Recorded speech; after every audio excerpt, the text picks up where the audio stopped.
vas-tu rentrer dans l'arche ou rester dehors avec les rebelles? Première partie. Chers amis, l'heure est grave. Parce que le Saint-Esprit, en ce moment, est en train de sceller les serviteurs de Dieu. Mais son ministère va bientôt arriver à son terme. Et il va remonter au ciel. Lorsqu'il sera remonté au ciel, la porte de la grâce sera fermée. C'est pourquoi il est plus qu'important pour nous maintenant de choisir la vie et de nous tourner le dos à la mort éternelle. Inclinons la tête pour la prière. Éternel notre Dieu, notre Père, tu veux que tous les hommes soient sauvés. C'est pourquoi tu envoies ces messages afin de leur montrer comment être sauvés.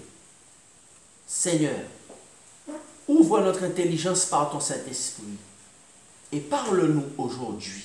Nous t'en prions au nom de Jésus-Christ. Amen. Vas-tu rentrer dans l'arche ou rester dehors avec les rebelles? Nous verrons aujourd'hui que représente l'arche. Nous verrons que représente Noé. Nous verrons aussi que représente la pluie et que représente la famille de Noé. Mais nous verrons également que représentent les rebelles qui se sont noyés. Jésus-Christ avait déclaré ceci: ce qui arriva du temps de Noé arrivera de même à l'avènement du Fils de Dieu. C'est pourquoi il est important pour nous de comprendre ces événements. Nous sommes arrivés maintenant au temps de la fin. L'arche est déjà construite et l'arche est ouverte pour attendre les sauvés, ceux qui ont le sceau du Dieu vivant. Alléluia. Que représente l'arche? Que représente l'arche? L'arche représente le royaume des cieux. Et je dis amen à cela. Le Seigneur est amour. Et il ne force personne à y entrer. Mais il t'appelle. Il t'appelle et te dit: sors de la foule. Il appelle même les rebelles. Et il dit: écoute la voix du Saint-Esprit qui te dit que l'heure est arrivée pour que tu puisses rentrer dans l'arche. Il y a deux personnes qui frappent à la porte de ton cœur. Une personne qui t'aime plus que tous les humains, même plus que tes propres parents. Et cette personne, c'est Jésus-Christ. Cela est écrit dans Apocalypse chapitre 3 et le verset 20. Jésus-Christ frappe à la porte de ton cœur. Et il dit: si quelqu'un entend ma voix et ouvre la porte de son cœur, j'entrerai chez lui, je souperai avec lui et lui avec moi. Je dis gloire à Dieu pour cela. Mais il y a une deuxième personne qui frappe à la porte de ton cœur et qui te hait, qui te déteste et qui souhaite ta mort. Cette personne, c'est le voleur. Le voleur, dit la parole de Dieu, il frappe à la porte de ton cœur et il veut que tu le laisses entrer. Il veut même forcer l'entrée de ta porte. Et Jésus déclare qu'il ne vient que pour voler, que pour dérober, égorger et détruire. Et le voleur, c'est Satan. La question est de savoir, en réalité, est-ce que tu veux la vie éternelle? Veux-tu la vie éternelle? Ou veux-tu la mort éternelle? En réalité, l'arche représente la vie éternelle que Jésus-Christ offre à quiconque croit en lui. Ne périsse point, mais qu'il ait la vie éternelle. Alléluia. Veux-tu la vie éternelle ou la mort éternelle? Pour éviter cette mort, il faut sortir de cette foule et rentrer dans l'arche. Je dis Alléluia. Nous trouvons cela dans les Saintes Écritures, dans un chapitre extrêmement important, dans le livre de la Révélation, Apocalypsis en grec qui signifie révélation, au chapitre 14, l'un des chapitres les plus importants de la Bible. Nous voyons que l'heure de rentrer dans l'arche est arrivée. Nous voyons ça dans Apocalypse chapitre 14 et nous lisons chapitre 14 d'Apocalypse, verset 6. « Je vis un autre ange qui volait au milieu du ciel, ayant un évangile éternel pour l'annoncer aux habitants de la terre, à toute tribu. » Ce message s'adresse à toute tribu. Le message d'aujourd'hui s'adresse à toute tribu, à toute nation, à toute langue et à tout peuple, c'est-à-dire aux Africains. Ce message aujourd'hui s'adresse aux Africains, s'adresse aux Européens, s'adresse aux Chinois, s'adresse aux Sud-Américains. Ce message s'adresse à tous les Asiatiques. Ce message s'adresse à toutes les nations aujourd'hui. Et Dieu nous dit que ce message, c'est un message d'amour, un message pour sauver toutes les nations, n'est-ce pas? Et Apocalypse 14, verset 7, il disait d'une voix forte, « Craignez Dieu et donnez-lui gloire, car l'heure de son jugement est venue. Et adorez celui qui a fait le ciel, la terre, la mer et les sources d'eau. » Donc il dit que l'heure est venue de rentrer dans l'arche. Et dans ce chapitre 14 d'Apocalypse, la parole de Dieu, la révélation nous révèle qui sont ceux qui vont rentrer dans l'arche. On voit leur identité. On le voit au verset 12, n'est-ce pas? Ceux qui sont sortis de la foule et qui sont rentrés dans l'arche. Alors, au verset 12, les seuls qui vont rentrer dans l'arche, c'est ici la persévérance ou la patience des saints qui gardent les commandements de Dieu et la foi de Jésus. Et je dis Amen à cela, gloire à Dieu. Donc ici, on voit que ceux qui rentrent dans l'arche et qui sont sauvés, on nous dit dans le grec, c'est ici la patience des saints. Le mot ici traduit par persévérance, n'est-ce pas, c'est upomone dans le grec biblique. Eh bien, upo, n'est-ce pas, veut dire, ce mot est composé de deux mots. Upo veut dire sous et meno qui signifie rester. Donc, le mot est traduit par persévérance dans la version du second et dans notre version par patience, mais cela signifie rester littéralement, étymologiquement, rester sous. Ce sont ceux-là qui sont dans l'arche. Alors, rester sous ou rester dans quoi?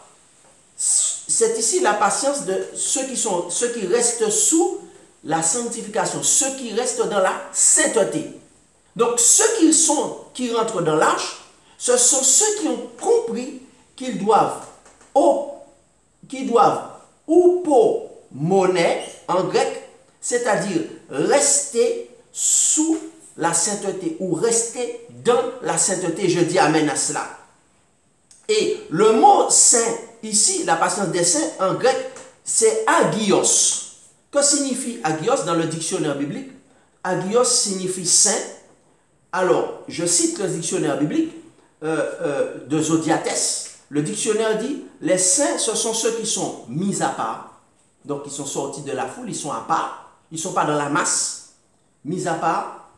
Ceux qui sont sanctifiés, ceux qui sont consacrés, ceux qui sont séparés de la foule, séparés du péché. L'idée, je continue, le dictionnaire dit, l'idée fondamentale est une idée de séparation, n'est-ce pas, pour être pur. Donc, on voit que Apocalypse 14, verset 12, nous montre ceux qui sont dans l'arche et qui sont sauvés, ce sont ceux qui sont upomene, c'est-à-dire qui restent dans la sainteté.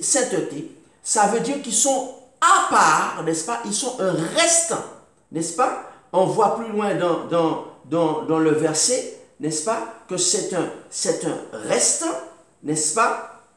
Et ils sont à part. Et on voit que au verset 12, les saints, ils sont à part, ils sont saints. Et comment on voit qu'ils sont saints?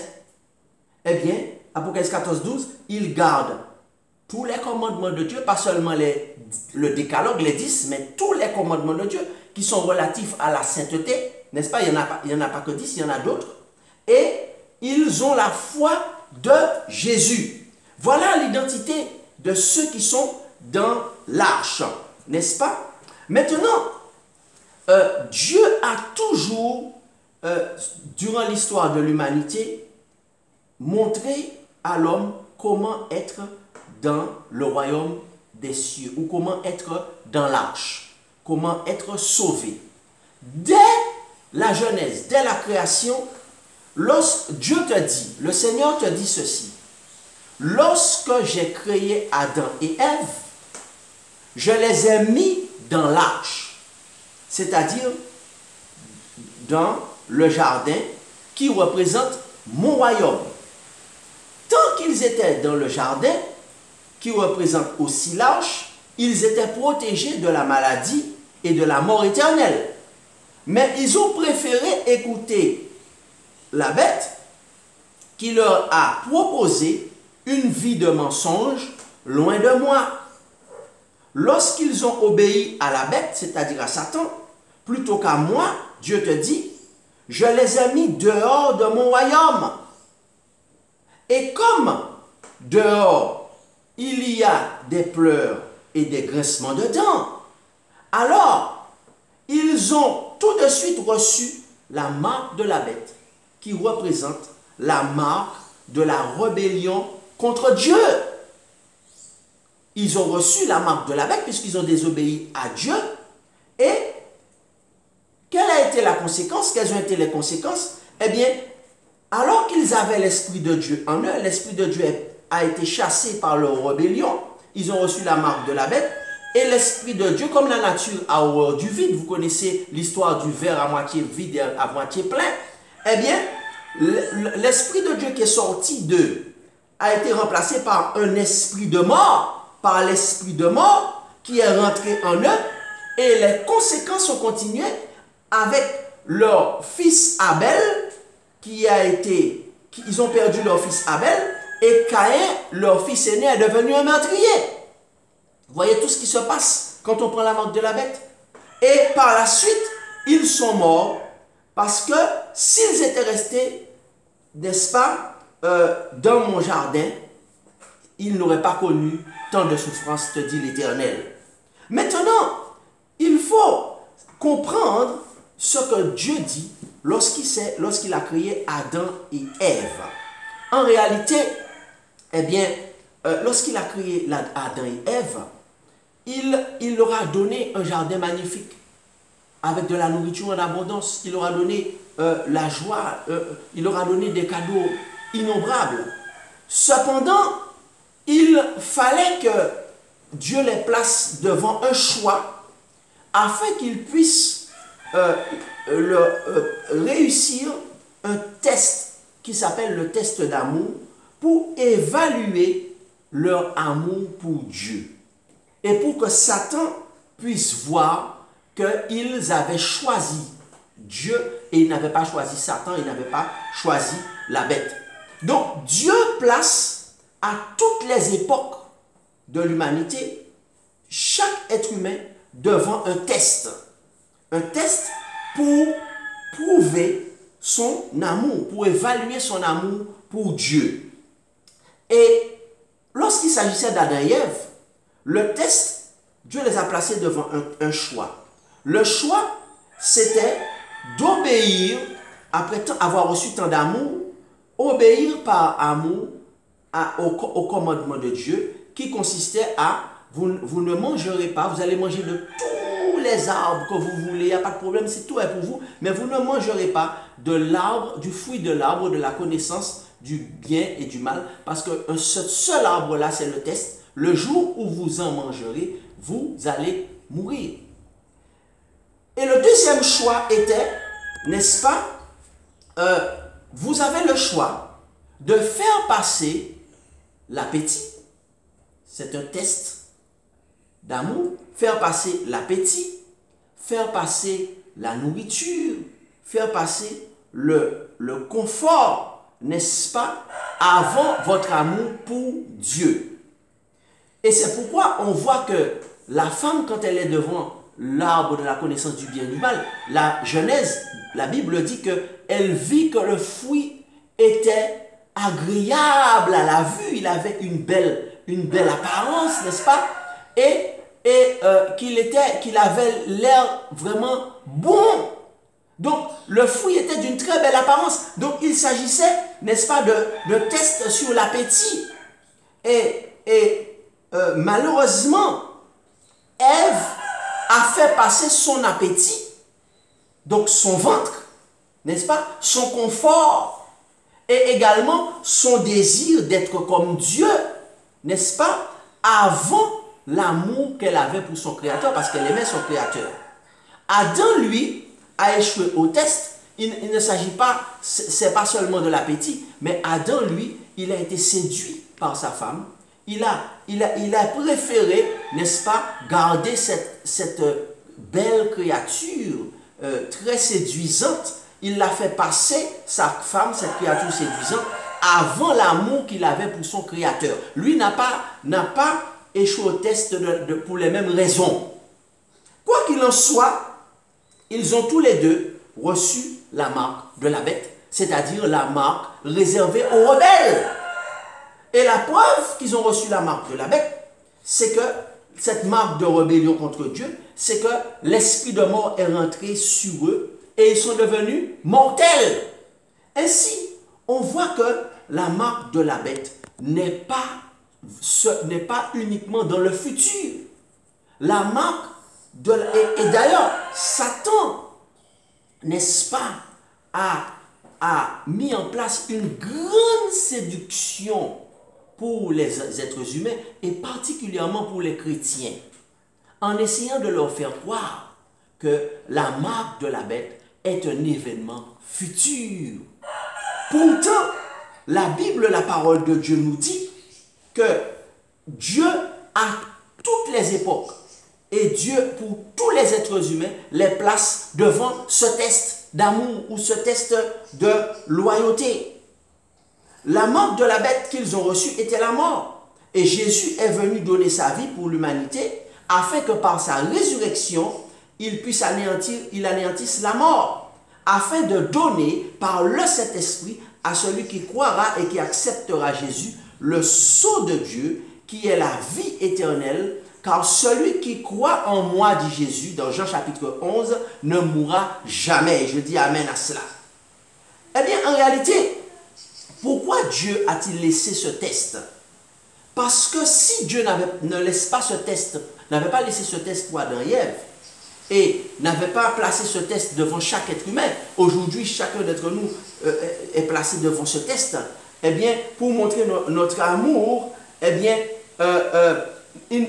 Satan aurait dit, pour montrer si nous aimons plus les biens de la terre, ou si nous aimons plus notre appétit que Dieu, eh bien, Satan dirait à Dieu, mais écoute, ceux que tu as fait rentrer dans l'arche et que tu as sauvés, eh bien, ne peuvent pas être sauvés. Parce qu'en réalité, ils n'ont pas prouvé qu'ils t'aiment plus que moi, Satan. Satan dirait à Dieu, ils n'ont pas prouvé qu'ils t'aiment plus qu'ils t'adorent en esprit et en vérité. Ça veut dire qu'ils se laissent conduire par ton Saint-Esprit, qui est l'esprit de vérité, et qu'ils t'aiment plus que moi, qui suis le père du mensonge. Donc, on comprend bien que, eh bien, lorsque Satan va dire pour Job, Seigneur, c'est quand tu vas toucher à ce qu'il aime le plus que tu vas savoir si Job t'aime vraiment. N'est-ce pas? Et Dieu va dire, Satan va dire à Dieu, c'est quand tu vas toucher à ce que cette femme aime le plus que tu vas savoir justement si elle prend la marque de la bête ou pas, si elle t'aime vraiment. N'est-ce pas vrai que dans un couple, c'est lorsque, pour savoir si une femme aime vraiment son mari ou un mari aime vraiment sa femme, c'est pas lorsque l'homme tombe malade, lorsque l'homme perd son travail, lorsque l'homme n'a pas d'argent, et que la femme reste dans le couple, dans le mariage, malgré cela, qu'elle prouve vraiment qu'elle aimait vraiment cet homme. Ce n'est pas lorsque cet homme qui a aimé cette jeune femme, pleine de beauté, pleine de vie, et que cette femme commence à vieillir, et que son corps commence à changer à cause de la vieillesse, mais que l'homme continue de lui montrer les mêmes affections, la même tendresse, que l'homme est en train de prouver que son amour pour cette femme était un amour véritable, eh bien, il en est de même pour l'homme, puisque la Bible dit que Dieu représente le mari et que l'homme, l'humanité représente la femme. Eh bien, c'est lorsque Satan touche à ce que nous aimons le plus et que nous sommes prêts à abandonner dans le test ce que nous aimons le plus pour pouvoir obéir à Dieu, que l'on voit vraiment celui qui aime Dieu et qu'on prendra le sceau de Dieu qui est le Saint-Esprit et qui est la vie éternelle. Et je dis amen à cela. Donc en réalité, ce test est pour tous les humains et à toutes les époques. Ce n'est pas dans le futur. C'est depuis la création que Satan, la bête, est en train de donner sa marque, c'est-à-dire ceux qui se rebellent, qui préfèrent des avantages, qui préfèrent leur ventre, des avantages, l'appétit, ceux qui préfèrent une situation confortable, n'est-ce pas, pour pouvoir préférer une situation confortable à obéir à Dieu. Ceux-là, eh bien, malheureusement, prennent la marque de la bête depuis la création. Celui qui rentre dans l'arche, te dit Dieu aujourd'hui, celui qui rentre dans l'arche, celui qui est dans l'arche, qui est mon royaume, recevra la vie éternelle par ma marque qui est le Saint-Esprit, te dit le Seigneur. Et je dis amen à cela. Colossiens chapitre 1 nous le déclare. Dans Colossiens chapitre 1, à partir du verset 26, il est écrit, nous lisons, « Le mystère caché de tout temps et dans tous les âges, mais révélé maintenant à ses saints. » À qui? À qui est révélé ce mystère depuis tous les âges? Donc, ce n'est pas ce que nous venons de dire. Ce n'est pas nouveau. Ce n'est pas aujourd'hui. Ce n'est pas aujourd'hui que Satan est en train de donner sa marque à l'humanité. C'est depuis la création. Je reprends. Ce mystère caché de tout temps et dans tous les âges. C'est un mystère. Il n'y a que Dieu qui peut le révéler. Il dit, mais révélé maintenant à qui? À ses saints. Ça veut dire ceux qui veulent être à part, sortir de la foule pour être conduits par le Saint-Esprit. Galates 5, verset 16, marchez selon l'Esprit et vous n'accomplirez pas les désirs de la chair, ceux qui veulent marcher selon l'Esprit. Alors quel est ce mystère? Verset 27, à ces saints à qui Dieu a voulu faire connaître. Dieu l'a fait connaître à qui? À ces saints à qui Dieu a voulu faire connaître quelle est la glorieuse richesse de ce mystère parmi les païens, à savoir Christ en vous, l'espérance de la gloire. Je dis amen à cela. La parole de Dieu est claire, nous dit que cela a été un mystère qui était dans tous les âges, à savoir que celui qui accepte Christ en lui, c'est-à-dire le Saint-Esprit, il a reçu le sceau de Dieu, mais celui qui n'a pas accepté depuis la création, depuis à l'époque d'Adam et Ève, Christ en lui, c'est-à-dire le Saint-Esprit en lui, il a pris la marque de la bête. C'est un mystère. Voilà pourquoi beaucoup de personnes ne le comprennent pas. Voilà pourquoi beaucoup de grands ne le comprennent pas. Parce que ce sont des mystères qui sont cachés, et qui sont cachés, dit l'apôtre Paul, aux sages, cachés aux intelligents, mais révélés aux simples.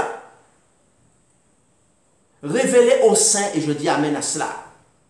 En réalité, nous voyons que lorsque la famille de Noé est rentrée dans l'arche, n'est-ce pas, elle a été sauvée de la mort qui frappait les rebelles et qui se trouvaient en dehors de l'arche, n'est-ce pas?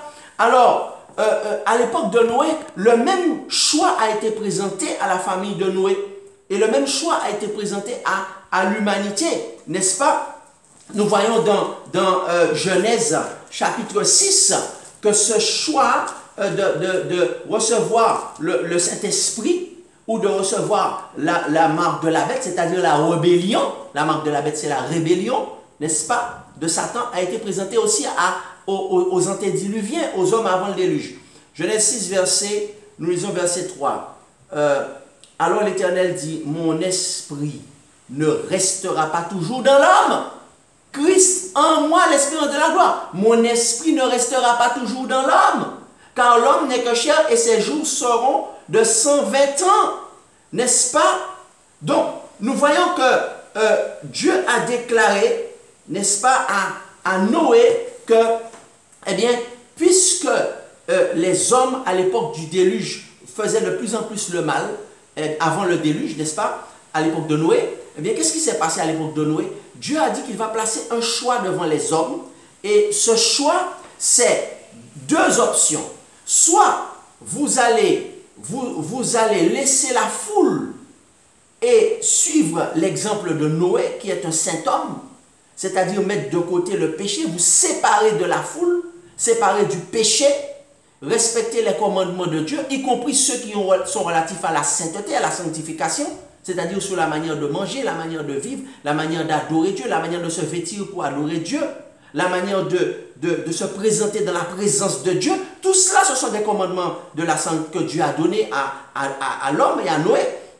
Eh bien, on va sortir de la foule, n'est-ce pas, et rentrer et suivre l'exemple de Noé, ou bien, deuxième option, rester dans la foule, rester dans le confort, rester dans l'appétit, faire passer son ventre, rester dans le confort de la ville, dans sa maison, dans le confort de sa maison, n'est-ce pas, ou bien pour ne pas rentrer dans l'arche, n'est-ce pas, et rester avec les rebelles. Ou bien laisser son confort, laisser la ville et tout quitter pour pouvoir suivre Noé et pour pouvoir faire comme Noé et rentrer dans l'arche. Voilà le choix qui a été présenté aux hommes à l'époque de Noé. Qu'en représente Noé? Noé représente le Saint-Esprit qui a été envoyé pour convaincre et conduire les hommes dans toute la vérité qui est Jésus. Cette bonne nouvelle du royaume, Jésus a déclaré, sera prêchée dans le monde entier. Comment? Par le Saint-Esprit, qui peut aller partout dans le monde, frapper à la porte des cœurs, afin que tous puissent entendre cette bonne nouvelle et puissent entrer dans l'arche. Il y a des endroits dans le monde où les pasteurs qui sont des collaborateurs de Dieu, ceux qui sont des collaborateurs de Dieu, ne peuvent pas entrer, car ils risquent la mort s'ils vont à ces endroits pour parler de Jésus. Donc, le Saint-Esprit va là où les hommes ne peuvent pas entrer. Le Saint-Esprit frappe à la porte des cœurs, parfois par des révélations, par des situations de la vie de ces personnes, afin que tous puissent entendre l'invitation à entrer dans le royaume de Dieu. Aujourd'hui, le Seigneur t'envoie une invitation à entrer dans l'arche, à entrer dans son royaume et à faire le bon choix parmi les deux options qui te sont présentées. Soit entrer dans son royaume, soit être conduit par le Saint-Esprit, sortir de la foule, ou bien rester, mettre à la place de Dieu, eh bien, ton ventre, ton confort matériel, tout ce que tu as, que tu possèdes. Dieu te demande de choisir de prouver ton amour envers lui, en l'acceptant et en faisant sa volonté. C'est pourquoi nous chanterons, nous dirons, Seigneur, attire mon cœur à toi.